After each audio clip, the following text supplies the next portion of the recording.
जब जब धरती पर पाप बढ़ा, अधर्म ने सिर उठाया, तब तब ईश्वर ने जन्म लिया, धरती पर अपने अंशों को भेजा। ऐसे ही एक महाबली का जन्म हुआ जो शिव का अवतार था, राम का दास था और भक्तों के लिए वरदान था। वो थे हनुमान जी।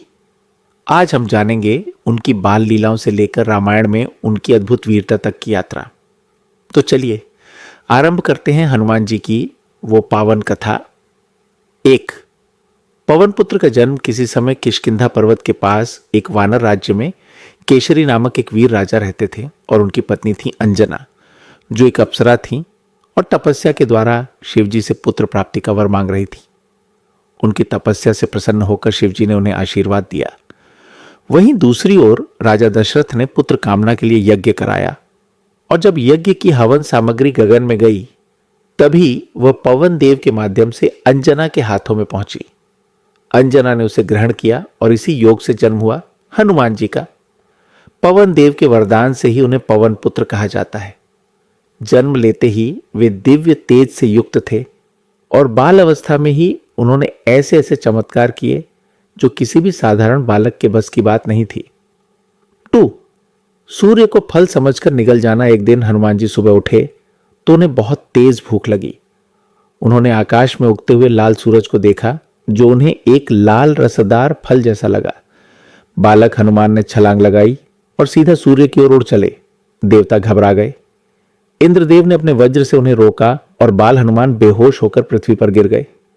इस पर पवन देव को क्रोध आया और उन्होंने हवा बहाना बंद कर दिया। सारा संसार त्राही त्राही करने लगा। देवताओं ने आकर क्षमा मांगी और बालक हनुमान को अनेक वरदान दिए।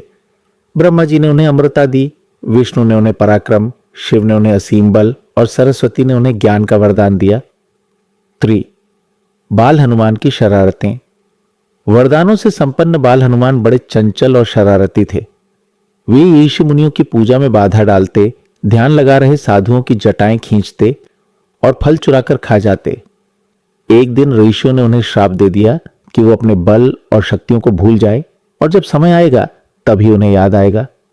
यही कारण है कि रामायण में भी हनुमान जी को जामवंत याद दिलाते हैं, तुम्हें अपनी शक्ति याद नहीं। 4. गुरु से शिक्षा और सूर्य से विद्या। हनुमान जी ने बाल्यकाल में सूर्यदेव को अपना गुरु बनाया। उन्होंने विनती की, हे सूर्यदेव, मुझे वेद, पुराण, शास्त्र और ब्रह्म ज्ञान सिखाइए। सूर्य बोले, मैं लगातार गगन में चलता हूं, तुम कैसे सीख पाओगे? हनुमान जी ने कहा, मैं भी आपके साथ उड़कर सीखूंगा। इस प्रकार उन्होंने चलते चलते समस्त वेदों का ज्ञान प्राप्त किया। उनके ज्ञान से प्रसन्न होकर सूर्यदेव ने उन्हें आशीर्वाद दिया और गुरु दक्षिणा में कुछ नहीं मांगा।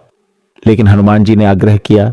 तब सूर्य ने कहा, तुम मेरे पुत्र शनिदेव की रक्षा करो, यही मेरी दक्षिणा है। और तभी से हनुमान जी को शनिदोष से मुक्ति देने वाला देवता माना गया। 5. सुग्रीव के मंत्री बनना। समय के साथ हनुमान जी युवावस्था में पहुंचे और किष्किंधा राज्य में सुग्रीव के सबसे प्रिय मंत्री बन गए। वे बुद्धिमान, पराक्रमी और रणनीतिक थे। सुग्रीव को बाली से भय था और हनुमान जी ने राम लक्ष्मण से मिलवाकर उनका संयोग करवाया। 6. राम से प्रथम भेंट। वनवास में राम और लक्ष्मण सीता की खोज में भटक रहे थे। तभी उनकी मुलाकात वानर रूप में आए हनुमान जी से हुई। हनुमान जी ने प्रणाम कर कहा, आप कौन हैं प्रभु, जिनका तेज असाधारण है? राम ने उत्तर दिया और हनुमान जी की आंखों से अश्रु बह निकले। वे समझ गए कि यही वह ईश्वर हैं जिनकी सेवा के लिए वे जन्मे हैं। वहीं से शुरू होती है राम और हनुमान की अमर भक्ति। 7. सीता की खोज और लंका कूदी जाना। जब सीता की खोज लंका तक पहुंची, तब समुद्र पार करने का कार्य हनुमान जी को सौंपा गया। जामवंत ने उन्हें याद दिलाया, तुम बाल्यकाल में सूर्य तक उड़ गए थे, अब लंका क्या है? हनुमान जी ने समुद्र पार किया, लंका में प्रवेश किया, राक्षसों को हराया, विभीषण से मिले और अशोक वाटिका में सीता माता को राम की अंगूठी दी। 8. लंका दहन। रावण के सैनिकों ने उन्हें पकड़ा और पूंछ में आग लगा दी, लेकिन हनुमान जी ने अपनी पूंछ से पूरी लंका जला दी। सीता माता से विदा लेकर वे राम के पास लौटे और पूरा समाचार सुनाया। 9. रामायण में हनुमान के अद्भुत कार्य। संजीवनी बूटी लाना। लक्ष्मण मूर्छित हुए, हनुमान संजीवनी बूटी लाने गए, पूरा पर्वत उठाकर ले आए। सेतु निर्माण में योगदान, पहाड़ लाकर सेतु बनाया। रावण पुत्रों का वध, मेघनाथ, अक्षय कुमार जैसे राक्षसों से युद्ध किया, रावण से आमने सामने दरबार में रावण से विनती की और वीरता भी दिखाई। 10.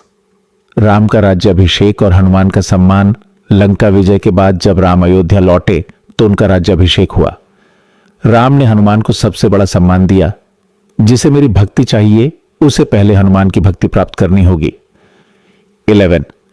श्री राम के बिना जीवन का त्याग। जब राम ने धरती से प्रस्थान करने का समय तय किया तब हनुमान जी ने कहा, मैं तो आपकी सेवा के लिए जन्मा हूं, मुझे साथ ले चलिए। राम ने कहा, तुम यहीं रहो, जब तक मेरे नाम का एक भी भक्त इस धरती पर है तुम्हें यहीं रहना है और उनकी रक्षा करनी है।